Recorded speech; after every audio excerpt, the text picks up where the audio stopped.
Olá, caríssimo telespectador da Rede Século XXI, está começando mais um programa Eclésia, o nosso compromisso nas noites de terças-feiras, sempre aqui na Rede Século XXI. O propósito desse programa sempre abordar assuntos de relevância da nossa fé católica apostólica romana. O programa Eclésia sempre se debruçando sobre algo, alguma coisa, algum aspecto, alguma realidade da pessoa de nosso Senhor e Salvador Jesus Cristo. O argumento de hoje é relevante.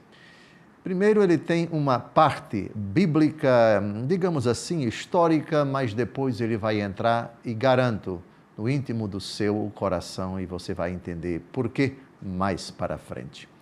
O título, o tema do programa de hoje, A Morada de Cristo. Sim, é isso mesmo que você ouviu. Cristo, Deus Todo-Poderoso, tem uma morada, quis ter uma morada. Na verdade, ele teve várias moradas. E, na verdade, morada em sentido absoluto, definitivo, uma única morada.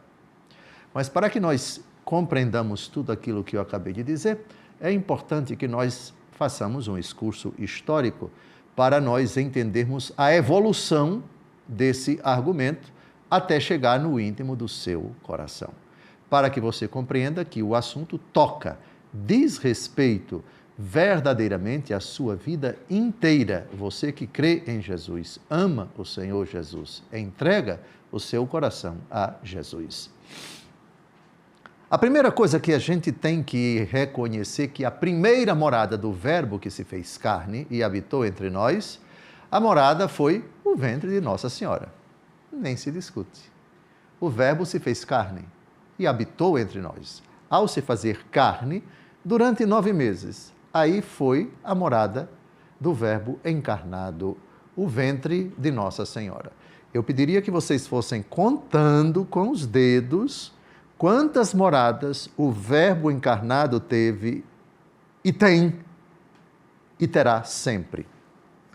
Dependendo do tempo do Verbo, quantas teve, quantas tem e quantas terá, o número vai divergir, vai ser diferente.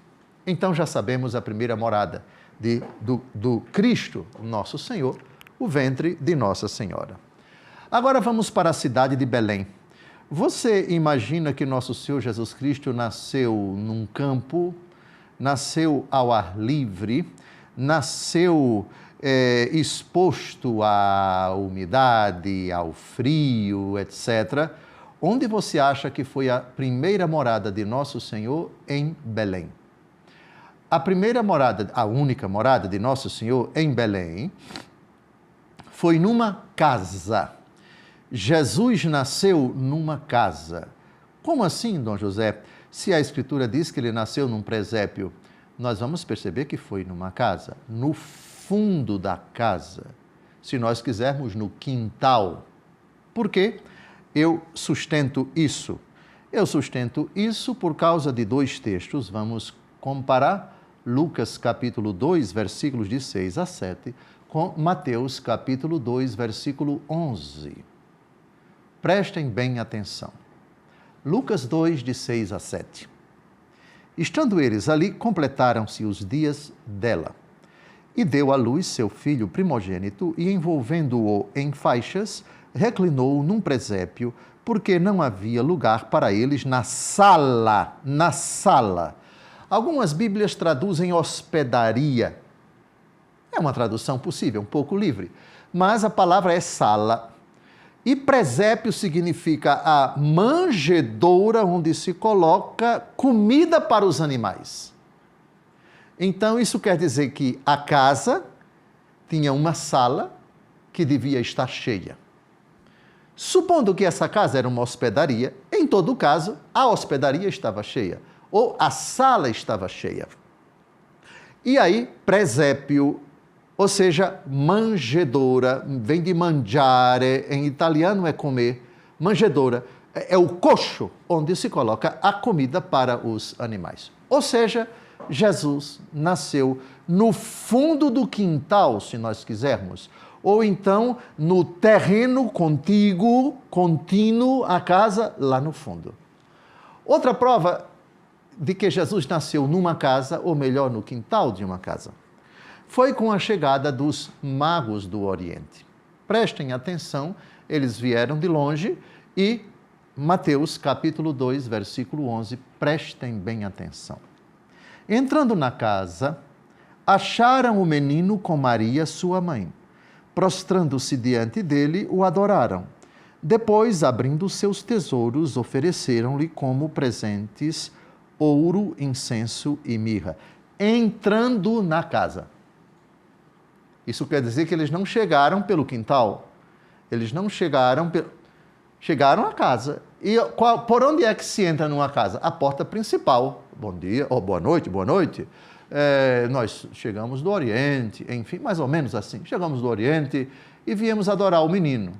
Entraram na casa, então provavelmente passaram pela sala, pela cozinha e se dirigiram ao fundo da casa. A casa não era de Jesus. Não. Jesus nasceu numa casa, no fundo de uma casa, no quintal de uma casa, e foi reclinado numa manjedoura. Aqui está a segunda morada de Cristo. Do ventre de Nossa Senhora, a primeira morada, para a segunda morada, exatamente essa casa. Mas ele nasceu no fundo e foi colocado na manjedoura. Agora, nós vamos imediatamente para outro país, porque a terceira morada de Nosso Senhor Jesus Cristo não foi em Israel, não foi na Terra Santa, foi no Egito. Mateus capítulo 2, versículo 13. Depois de sua partida, um anjo do Senhor apareceu em sonhos a José e disse: levanta-te, toma o menino e sua mãe e foge para o Egito. Fica lá até que eu te avise, porque Herodes vai procurar o menino para o matar. Foge para o Egito. Jesus fugiu, levado no colo, certamente por Nossa Senhora, acompanhados de São José.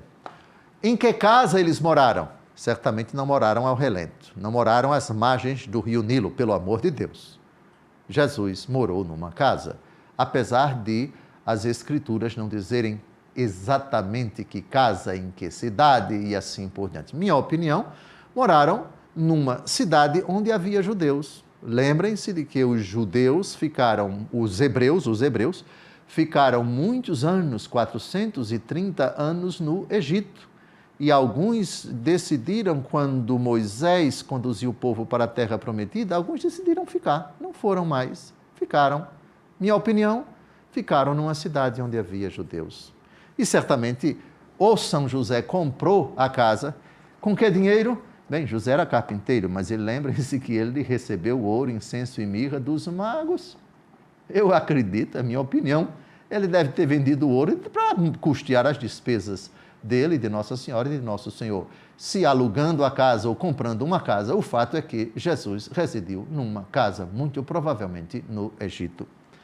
Agora voltemos para a Terra Santa, depois que Herodes, que queria matar o menino, morreu, o anjo aparece em sonho a José, levanta-te, toma o menino e sua mãe, volta para Israel, porque aquele que queria matar o menino já não vive mais.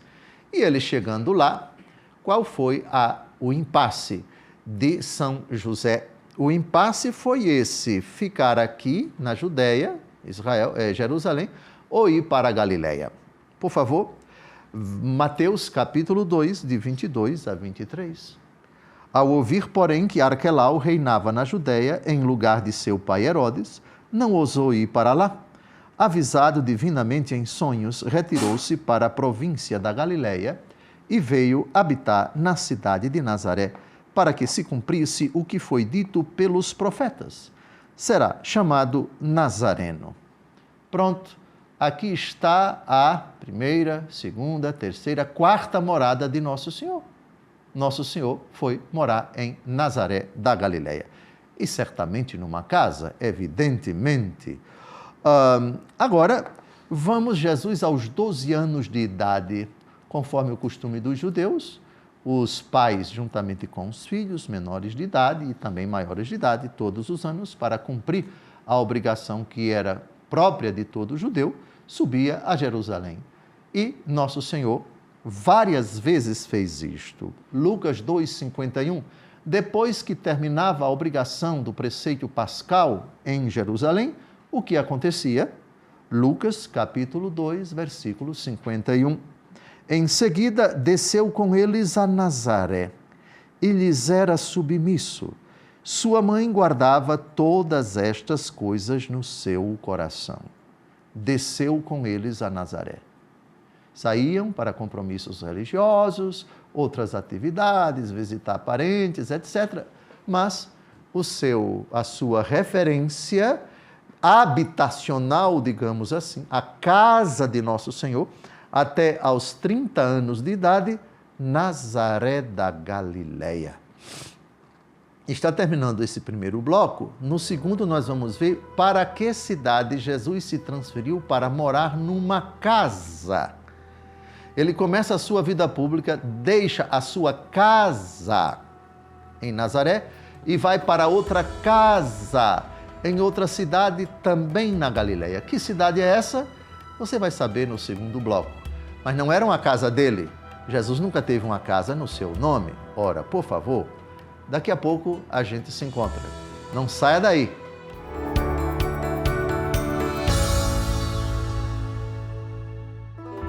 Olá, caríssimo telespectador da Rede Século XXI. Obrigado por ter permanecido conosco depois desse primeiro intervalo. Está começando o nosso segundo bloco, o programa Eclésia. Hoje, debruçando-se sobre o argumento A Morada de Cristo. No primeiro bloco, vimos já várias moradas do Verbo encarnado. O ventre de Nossa Senhora. Depois, Belém, onde Jesus residiu durante pouco tempo numa casa.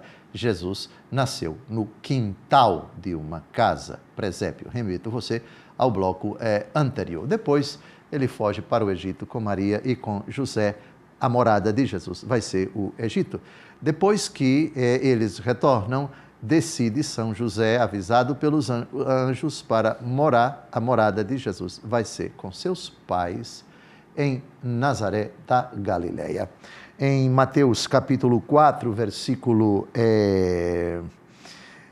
Lucas capítulo 2, versículo 51, em seguida desceu com eles a Nazaré e lhes era submisso. Em Mateus 2, de 22 a 23, já tratamos, José decide voltar a residir em Nazaré, na Galileia, no norte, porque Arquelá, o filho de Herodes, reinava na Judéia e ele teve receio.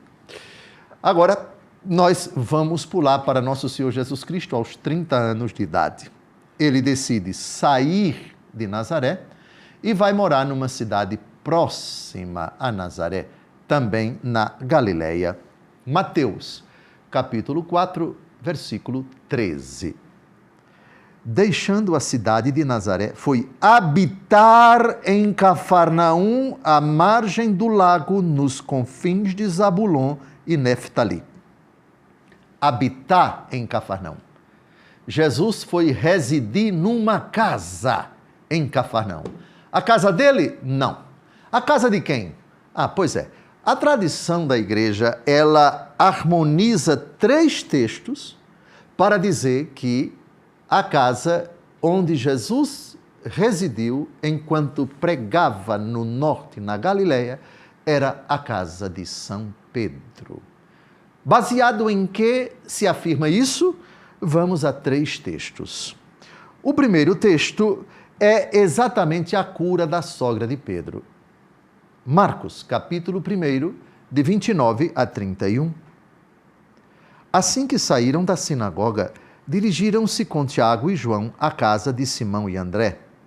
A sogra de Simão estava de cama com febre, e sem tardar falaram-lhe a respeito dela. Aproximando-se ele, tomou-a pela mão e levantou-a. Imediatamente a febre a deixou e ela pôs-se a servi-los. A casa de Simão e André, 2 irmãos, filhos de Jonas, pescadores, chamados por Jesus no início de sua vida pública, foram os primeiros, segundo o Evangelho, segundo Mateus. Ora, mas aqui não diz que Jesus residiu lá. Calma, não se aveste não. porque agora nós vamos para o segundo texto. Marcos capítulo 2, versículo 1. Alguns dias depois, Jesus entrou novamente em Cafarnaum e souberam que ele estava em casa. Epa! Em casa. Quando alguém liga para você e você diz, e alguém pergunta, onde é que você está? Estou em casa. O que é que você deduz quando alguém diz, eu estou em casa? Eu estou aqui onde eu moro. Jesus está em casa. Jesus curou a sogra de Pedro na casa de Pedro. O segundo texto diz que ele está em casa. Vamos agora ao terceiro texto. Marcos capítulo 9, versículo 33. Em seguida voltaram para Cafarnaum.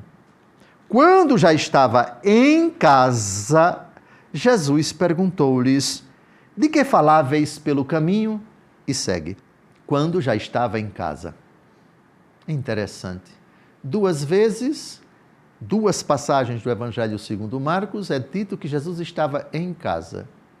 O outro texto, que Jesus vai à casa de Pedro e de André curar a sogra. Uma antiquíssima tradição associa esses 2 textos onde se diz que Jesus estava em casa, a casa de Pedro. Quem já teve a graça de ir à Terra Santa, sabe que na cidade de Cafarnaum, nas ruínas da cidade de Cafarnaum, tem lá a casa de Pedro, que antiquíssima tradição associa essa residência à residência onde Jesus morou. Jesus não morou numa casa própria, mas na casa de Pedro e de André, onde residia também a sogra de Pedro. O texto, as Escrituras só não dizem se, quando Jesus iniciou sua vida pública, Pedro ainda era casado ou se a sua esposa já tinha morrido. O fato é que, se Pedro tinha uma sogra, Pedro era casado, mas não sabemos se, quando Jesus chamou Pedro, a esposa de Pedro já tinha morrido ou ainda estava viva. Isso absolutamente não afeta a nossa fé. Saber que São Pedro, quando foi chamado por Jesus, já era viúvo ou ainda não era viúvo. O fato é que ele cuidava de sua sogra, que morava com ele em Cafarnaum. E Jesus, segundo a antiquíssima tradição, morava lá também. Agora pulemos para a Judéia, a parte sul, onde está Jerusalém. Quando Jesus parte, boa parte da vida pública de Jesus foi na Judéia. E Jesus se deslocou da Galileia, portanto, na Galileia, residiu em Nazaré, depois Cafarnaum. Deixou Cafarnaum e partiu para a Judéia. E na Judéia, Jesus residiu alguma vez em Jerusalém? Segundo os evangelhos, não conseguimos provar. Em Jerusalém, só conseguimos provar que Jesus pediu emprestado o cenáculo para celebrar a Eucaristia. Foi uma casa emprestada. Mas Jesus não residia, quando estava na Judéia, em Jerusalém, mas residia numa cidade próxima, um povoadozinho chamado Betânia, na casa que não era dele, mas na casa de Lázaro, Marta e Maria. Vamos então provar. Lucas capítulo 10, versículo 38. Estando Jesus em viagem, entrou numa aldeia onde uma mulher chamada Marta o recebeu em sua casa.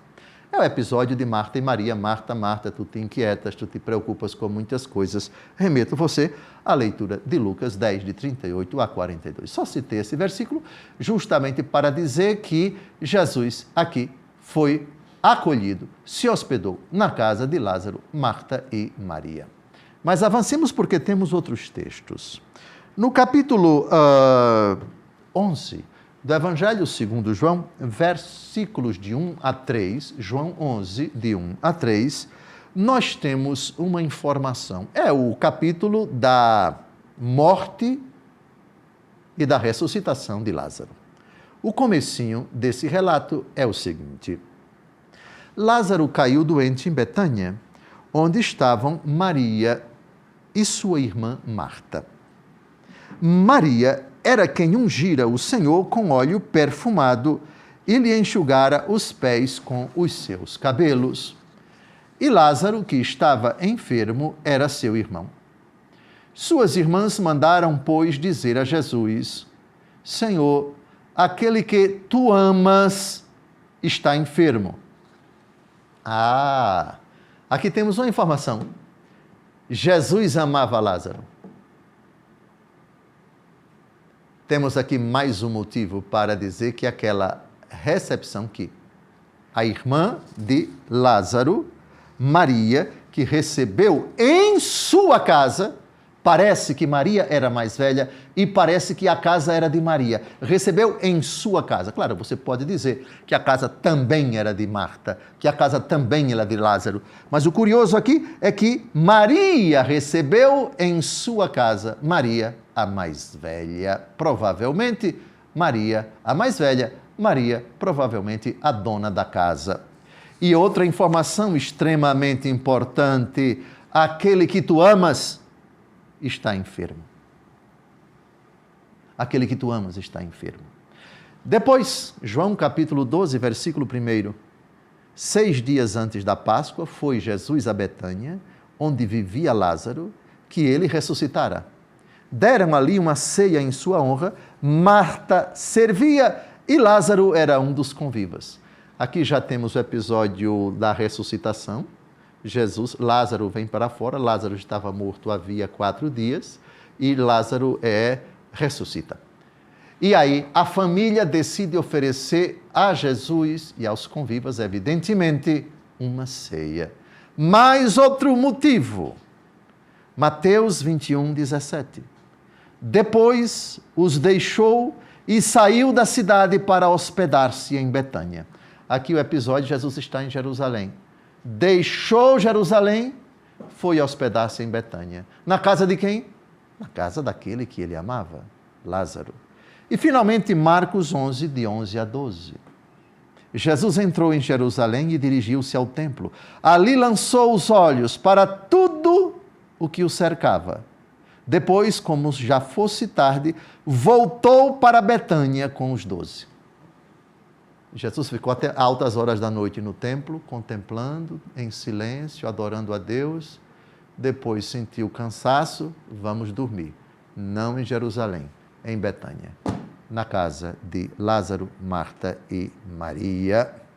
Pois bem, aqui já estamos avançando, já temos várias moradas provisórias de Jesus. Não saia daí, no terceiro bloco a gente vai avançar para descobrir outras moradas de Jesus.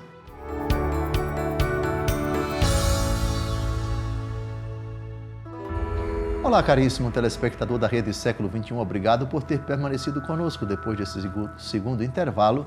Está começando o terceiro bloco do nosso Encontro Eclésia, nosso compromisso semanal, todas as terças-feiras, hoje abordando o tema da morada de Cristo. Terminamos o segundo bloco falando da morada de nosso Senhor Jesus Cristo, quando ele exercia o ministério na Judéia, na parte sul, Jerusalém, etc. O povoado de Betânia e precisamente a casa de Marta, Maria e Lázaro. Mas a pergunta é, nosso Senhor Jesus Cristo, quando se deslocava de uma cidade para outra, os evangelhos dizem que ele percorria todas as cidades. Jesus percorreu todas as cidades da Terra Santa. Onde era que ele se hospedava? Ele dormia ao relento, por acaso? Os apóstolos também, os discípulos também, as mulheres que o acompanhavam também? Nada disso. Temos uma informação muito preciosa em Lucas capítulo 9, de 51 a 52. Vamos ao texto. Aproximando-se o tempo em que Jesus devia ser arrebatado deste mundo, ele resolveu dirigir-se a Jerusalém. Enviou diante de si mensageiros que, tendo partido, entraram em uma povoação dos samaritanos para lhe arranjar pousada. Jesus dormia em pousadas. E todos os que o acompanhavam dormiam também em pousada. Jesus mandava na frente nesse caso aqui, nesse momento, foram Tiago e João, os emissários, como que lá na frente, olha, nós vamos chegar daqui a pouco, tantas pessoas, quanto é a diária, enfim, o café da manhã, se tem cuscuz, se tem macaxeira, se tem ovo, se tem isso, se tem... Bom, o cuscuz, a macaxeira e o ovo é comida do Nordeste, não sei como era o diálogo, mas certamente pousada inclui o café da manhã. E lembrem-se, Lucas 8, de 1 a 3, as mulheres que acompanhavam Jesus ajudavam Nosso Senhor com suas posses. Então, Jesus mesmo não tinha nenhuma despesa com pousada, elas cuidavam. Os apóstolos iam na frente, acertavam tudo, Jesus chegava com todo mundo e iam para a pousada. Lucas 9, de 51 a 52. Muito bem. Agora, dessas moradas, vamos àquelas que mais interessam nesta vida e na outra vida. A morada que Jesus mais deseja hoje na sua vida é uma, você vai se surpreender. Está sentado? E a morada de Jesus no céu, essa daqui agora, por favor. Já começamos. João 14, de 1 a 3. Não se perturbe o vosso coração. Credes em Deus, crede também em mim. Na casa de meu Pai há muitas moradas. Não fora assim, eu vos teria dito, pois vou preparar-vos um lugar. Depois de ir e vos preparar um lugar, voltarei e tomar-vos-ei comigo, para que onde eu estou, também vós estejais. Aqui está a morada atual. Aqui está a morada definitiva. Aqui está a morada de onde Jesus nunca saiu, porque mesmo se encarnando, continuou no céu. Ele mesmo diz no Evangelho segundo João, ninguém desceu do céu a não ser o Filho do Homem que está no céu. Desceu o Filho que está. Está aqui, mas também está lá. Aqui está a morada definitiva de Cristo. Aqui está a morada que nós ansiamos, para a qual pressurosos peregrinamos. Para que onde eu estou, vós estejais. Muitas moradas. Tem lugar, tem espaço para todo mundo. Agora, vamos à morada de Jesus hoje, agora, nesse exato momento. Na sua vida, quer descobrir? Jesus que quer morar onde Ele quer residir, é a única residência que agrada a Ele. João, capítulo 14, versículo 23. Se alguém me ama, guardará a minha palavra, e meu Pai o amará, e nós viremos a Ele, e nele faremos nossa morada.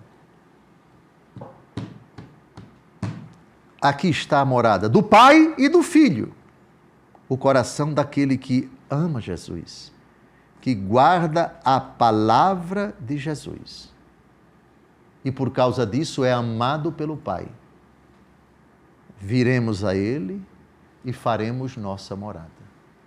A morada de Cristo, onde Cristo mora, o Pai mora. Eu e o Pai faremos morada nele. Pronto. Quer o seu coração ser morada do Pai e do Filho? Ame Jesus e guarde a palavra de Jesus. Que maravilha! De novo, aí está o texto, na sua frente. Se alguém me ama, guardará a minha palavra, e meu Pai o amará, e nós viremos a Ele, e nele faremos nossa morada. Ô Dom José, e o Espírito Santo? Por que Jesus não disse, eu e o Pai e o Espírito Santo viremos? Só falou do Pai. Só falou do Pai agora, nesse momento. Mas, atenção, Jesus falou no discurso de despedida do Evangelho segundo João, importa a vós que eu vá, porque se eu não for, o Paráclito não virá. E quando ele for enviado, ele vos recordará todas as coisas. O Espírito Santo também habita em nós. Nós somos morada do Espírito Santo. São Paulo, na 1 Coríntios, capítulo 6 e capítulo 7, também diz que nós somos templos do Espírito Santo. O Espírito habita em nós.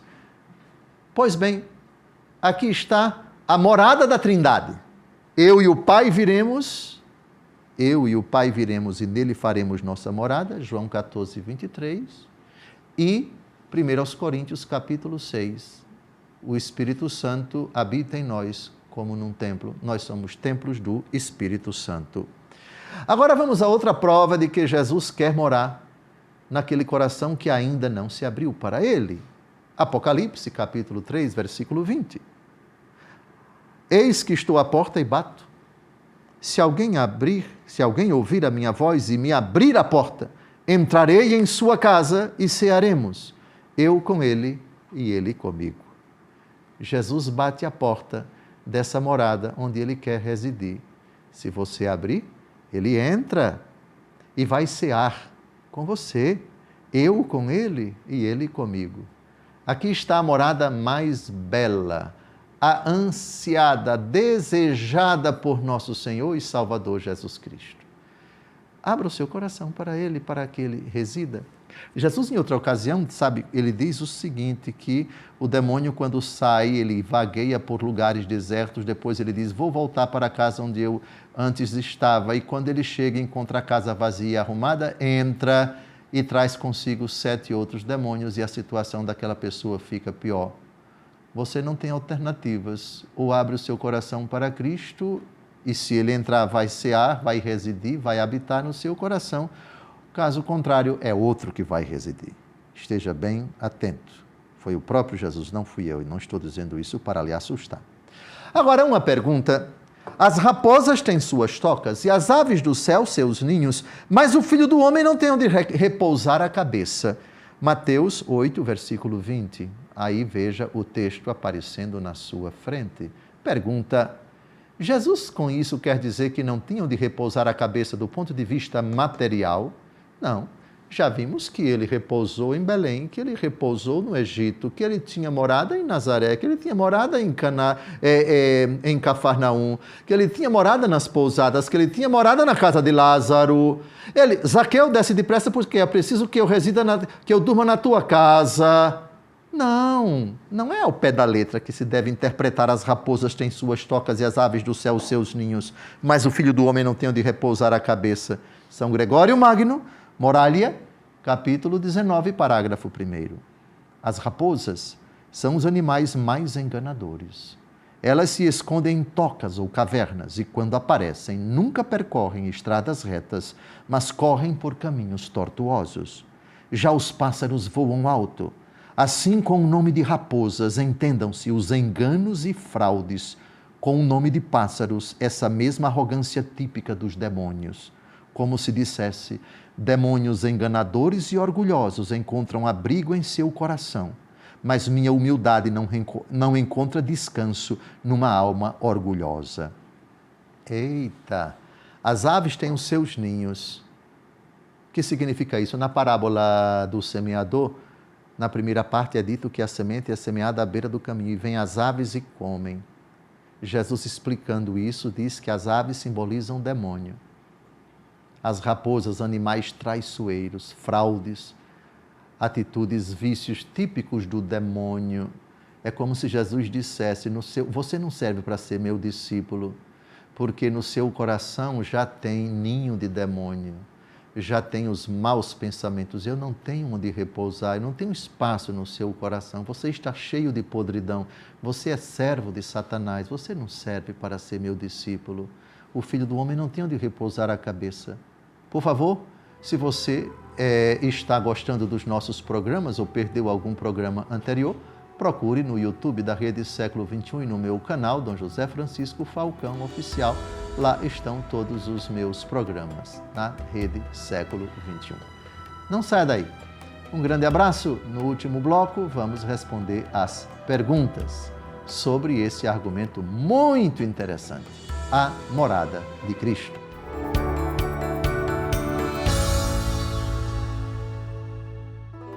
Olá, caríssimo telespectador da Rede Século XXI, obrigado por ter permanecido conosco depois desse terceiro intervalo. Está começando o nosso quarto e último bloco, o programa Eclésia, debruçando-se sobre o argumento A Morada de Cristo. Eu quero agora agradecer a você que é sócio da Associação do Senhor Jesus, você que é fiel em sua doação e também em suas orações. Você é o grande responsável por este programa, está no ar. Você é o grande patrocinador da Rede Século XXI, que leva a todos pela TV e pela internet para todo o mundo este sinal que espalha a palavra de Deus. Se você ainda não assumiu esta missão, junte-se a nós. Você pode fazer a sua doação pelo Pix, apontando sua câmera para o QR Code que aparece aí na sua tela. Seja um evangelizador junto com a Associação do Senhor Jesus. Como diz o Padre Eduardo, ela não é minha, é do Senhor Jesus. Agora vamos responder as perguntas. O Caio, como sempre, esconde de mim até este exato momento as perguntas que vocês têm a minha palavra, não sei do conteúdo delas. Então é um emparedamento que ele vai fazer aqui. Deus tenha compaixão do Caio. Já vamos às perguntas. Primeira pergunta. Jesus teve várias moradas. Existe um motivo em comum para tantas mudanças após a morte de Herodes? Bem, eu buscaria na segunda aos Coríntios, capítulo 8, versículo 9, se não me engano. Cristo Jesus, sendo rico, fez-se pobre por amor de nós, por amor aos homens, para nos enriquecer com a sua pobreza. Ele quis ser pobre. Ele não quis ter nada em seu nome. Ele, que é dono de tudo por ser Deus, não quis ter nada. Viveu, portanto, digamos assim, de favor. Nasceu numa casa de favor. Foi para o Egito, uma casa provisória. Depois foi morar em Nazaré da Galileia, aí sim, provavelmente a casa era de São José, mas uma casa muito humilde, muito modesta. A casa de um carpinteiro, um homem de uma profissão modesta, humilde. Depois foi para Cafarnaum, viver na casa de Pedro, etc. O propósito? Talvez nos dar o exemplo de que aquele que tem tudo e é dono de tudo, ao se rebaixar, não quis ter nada e viver dependendo do favor dos outros. Eu buscaria, eu apresentaria essa resposta, que eu acho que é bem condizente com a pobreza de nosso Senhor e Salvador Jesus Cristo. Vamos agora à segunda pergunta. Nesse contexto, o Senhor poderia falar do Evangelho de Mateus quando Cristo diz que está conosco todos os dias? Bem, essa frase é a última de nosso Senhor Jesus Cristo no Evangelho segundo Mateus. Nosso Senhor Jesus Cristo diz, é o último versículo, e depois ensinai a todas as nações, batizai-as em nome do Pai, do Filho e do Espírito Santo, ensinai-as a observar tudo o que vos prescrevi. Agora vem o que interessa. A última frase. Eis que estou convosco todos os dias até o fim do mundo. Jesus está conosco primeiro porque Ele é Deus e Deus é onipresente. Ou seja, está presente em toda parte. Todos os lugares, em todas as épocas, Deus está presente. Estou convosco. Mas Jesus está conosco na força do Espírito Santo. Isto é, não temos mais a presença física dele, palpável, ainda que devamos pontuar que ele pode se materializar, que ele pode ser tocado. Uma das visões que Santo Antônio teve de Nosso Senhor Jesus Cristo. Nosso Senhor Jesus Cristo apareceu no colo de Santo Antônio de Pádua. Lembra uma das imagens, a imagem clássica de Santo Antônio de Pádua?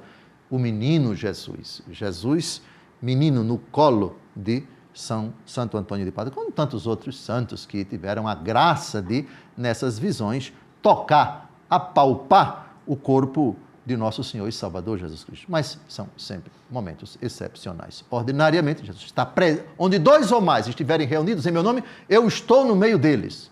E também eu estarei convosco todos os dias, na força do Espírito Santo, por obra do Espírito Santo, pela graça do Espírito Santo. É uma presença no Espírito, é uma presença querigmática. Onde Cristo está, está com o seu Espírito, está no seu Espírito. Por Cristo, com Cristo, em Cristo, a vós, Deus Pai Todo-Poderoso, na unidade do Espírito Santo. A Trindade toda está conosco.